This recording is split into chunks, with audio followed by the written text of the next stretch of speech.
Hello, friends. How are you? How's your day today? How's Wednesday in your world? Wednesday here is nice. It is a nice day. Had a very nice walk today at lunch, and I'm feeling really good. I had a weird evening last night. I got like really crazy sleepy around like 3:30, and then I had a headache later in the evening. I don't know what that was all about, but whatever. Feeling pretty good today. Yesterday, I alluded to a topic to talk about today, and that was the idea that I was actually kind of surprised where I'm at with bass right now.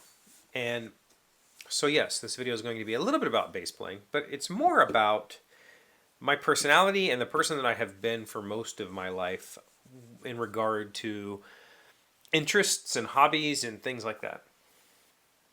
Um,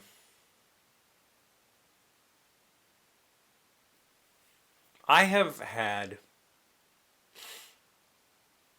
lots of hobbies in my life, and um,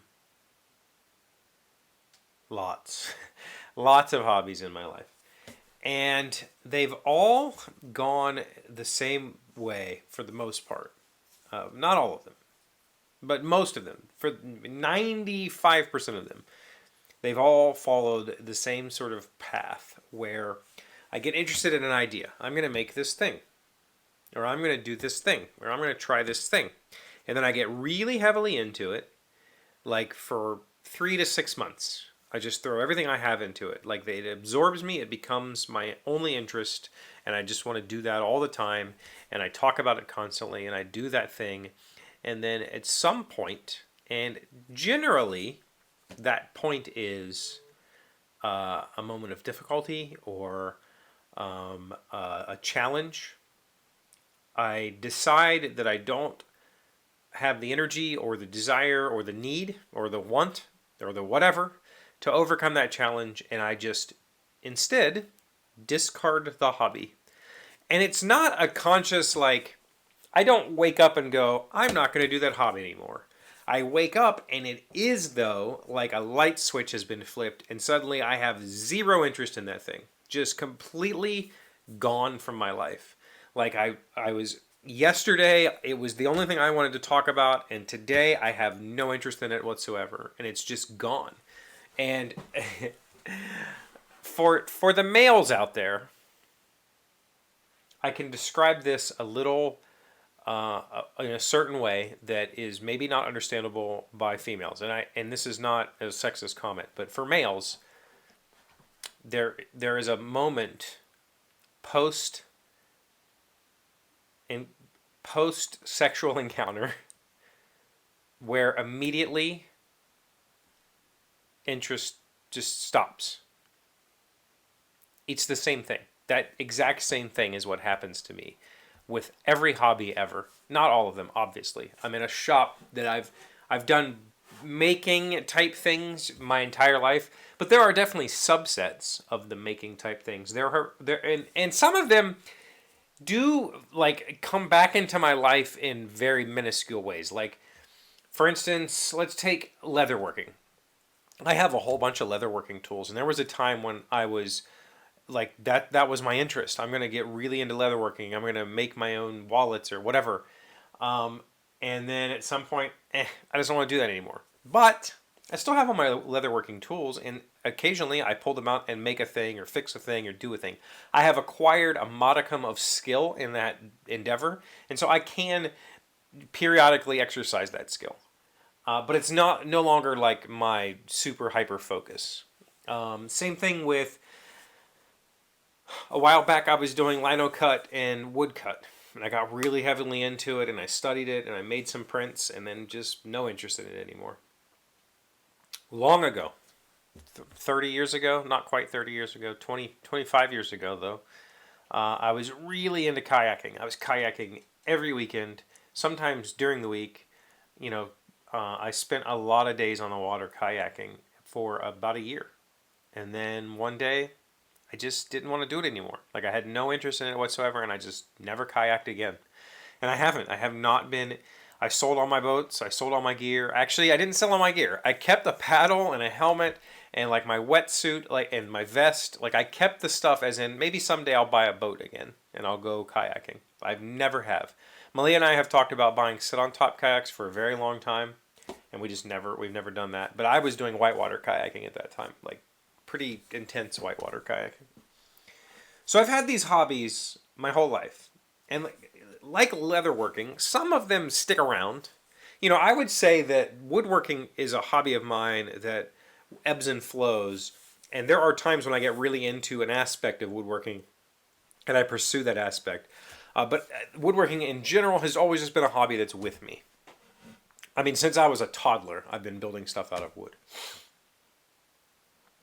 But it doesn't consume me. Like it's not my current point of interest. And so to bring this back to playing the bass, the reason that I'm so excited about this instrument right now is because I'm still excited about this instrument. I don't know how to explain it, but last year, almost exactly 1 year ago, I bought my first bass. I got it the 15th. Today's the 14th. I got it so almost exactly 1 year ago, I got my first bass. I took a course last summer. I finished that course in like September, maybe early October. And then I had no like direction. I didn't know anybody who played music. I didn't have any friends to play with. Malia was no longer really playing guitar that much. We didn't really try to play together that much. My kid moved back to college, so she's not here to play. I had nobody to play music with. I had no real reason to play bass guitar other than I want to keep progressing and I want to keep my mind fresh and I want to keep, I want to be, I want to keep learning. And so I was just playing little ditties and etudes and practicing scales and whatnot. And so the fascinating part about it is, for the last few months I've been playing with someone, and very early on in that process, he sent me 4 songs to work on.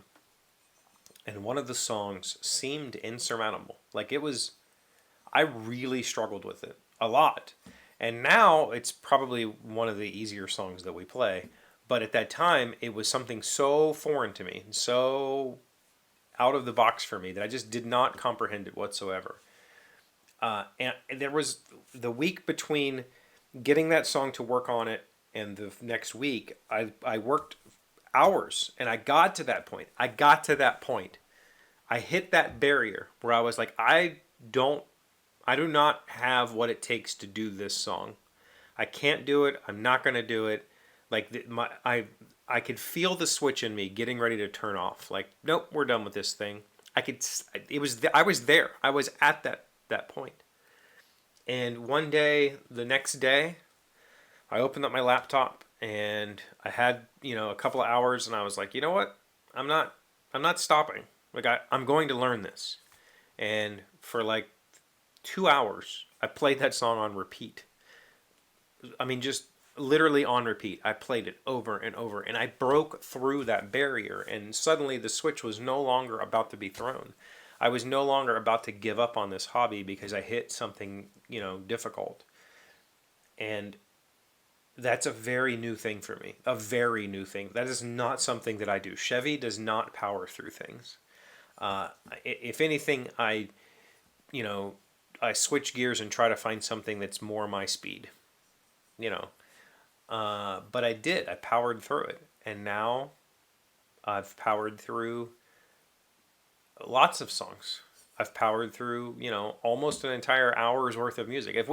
I think honestly, over an hour, if we sat down and played all the songs we know how to play back to back to back, I think it would take, I think we have like an hour and 20 minutes of music right now that we could play today. Would it be great? No. Will we make mistakes? Yes. Is that okay? I think so.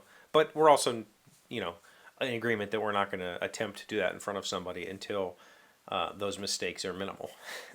We also recognize it's never going to be perfect, right?